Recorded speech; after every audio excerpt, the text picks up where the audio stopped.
तो अटेंशन निकम्मो, I mean नाकामा। वन पीस के लेटेस्ट चैप्टर 1150 ने एक ऐसा ट्रुथ दिखाया जो ग्रैंड लाइन की हिस्ट्री को हिला के रख देगा। मुसामा की असली ताकत सामने आ चुकी है जो दुनिया को बैलेंस से हिला दे। अंधेरे में रहने वाले असली रूलर का रूप सामने आ चुका है और उसी के साथ एक नया एरा डार्कनेस का शुरू होने वाला है। इस वीडियो में हम करेंगे मुसामा का डेविल फ्रूट, उसके ओरिजिन और उसके डिमोनिक पावर्स की डिटेल इन्वेस्टिगेशन। तो तैयार हो जाओ क्योंकि ये सिर्फ थ्योरी नहीं, ये वन पीस के फाइनल वॉर की असली शुरुआत है, ईमू का शैडो से निकलना। दोस्तों चैप्टर का नाम ही काफी सस्पेंस भरा है, डोमी रिवर्स।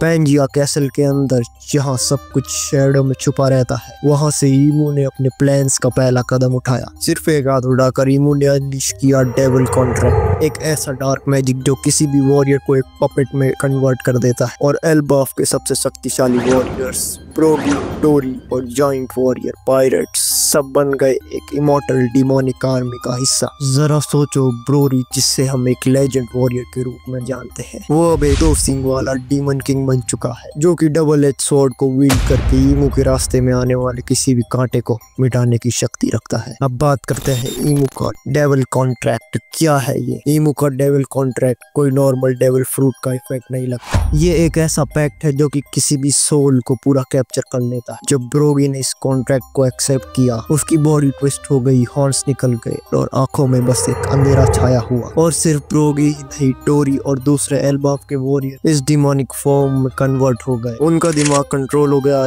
ईमू के द्वारा, जिसे वो अपनी वॉर प्लान्स के लिए इस्तेमाल करने जाएगा। ईमू सामा की पावर का ओरिजिन। अब सवाल ये उठता है, ईमू की ये ताकत आई कहाँ से? बताओ।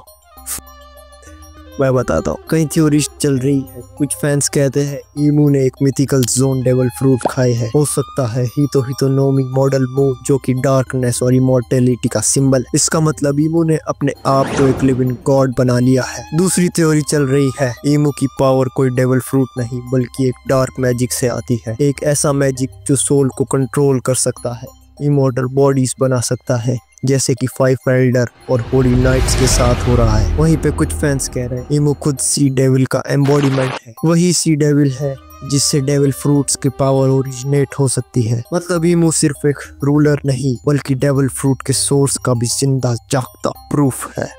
एल्बाफ का बैटलफील्ड। एल्बाफ में जहां ब्रोली और ट्रोगी जैसे वॉरियर डिमोनिक फॉर्म में बदल गए हैं तो पूरा बैटलफील्ड केओस में डूब जाता है। पर अभी एक वॉरियर बचा है, जोरूल जो एल्बाफ के लेजेंड में सबसे बड़ा नाम माना जाता है, तैयार है अपने कॉमरेड्स को बचाने के लिए। पर ईमू सामा की डार्क आर्मी जो अनस्टॉपेबल लग रही। और सबसे शॉकिंग बात, ईमू ने अनाउंस किया कि एल्बाफ को वो डिस्ट्रॉय नहीं करेगा बल्कि उसे वो मू नाम के रेजिम में बनाएगा जहां उसकी पावर पूरे वर्ल्ड में फैलाई जाएगी। उसका एक बैटलफील्ड या हेडक्वार्टर, अल्टरनेटिव टू मरीचुआ, वन पीस वर्ल्ड का डार्क फ्यूचर। दोस्तों ईमू सामा की पावर सिर्फ एक कंट्री पे अटैक करने तक सीमित नहीं है, ये ग्लोबल स्केल की स्ट्रेटजी है जिसमें पूरा वर्ल्ड कंट्रोल मिलेगा। स्ट्रॉ हेड रिवॉल्यूशनरी आर्मी और दूसरी अलाइंसेस के सामने एक ऐसी शक्ति आई है जिसमें इमॉर्टैलिटी, सोल कंट्रोल और डिमोनिक ट्रांसफॉर्मेशन का एक कॉम्बिनेशन है। ये वन पीस के हिस्ट्री में सबसे डेंजरस चैलेंज है। और जब फाइनल सागा शुरू होगा तो सवाल ये है, क्या लूफी और उसके नाकामास ईमू सामा के डार्क रूल को रोक पाएंगे या दुनिया हमेशा के लिए ईमू के कंट्रोल में चली जाएगी? अपनी वन पीस की दुनिया कभी भी वैसी नहीं रहेगी। पूरा वर्ल्ड एक डार्क वॉर के लिए तैयार हो रहा। दोस्तों अगले चैप्टर में और ज्यादा शॉकिंग ट्विस्ट आने वाले। ईमू का असली मोटिव, उसका पास्ट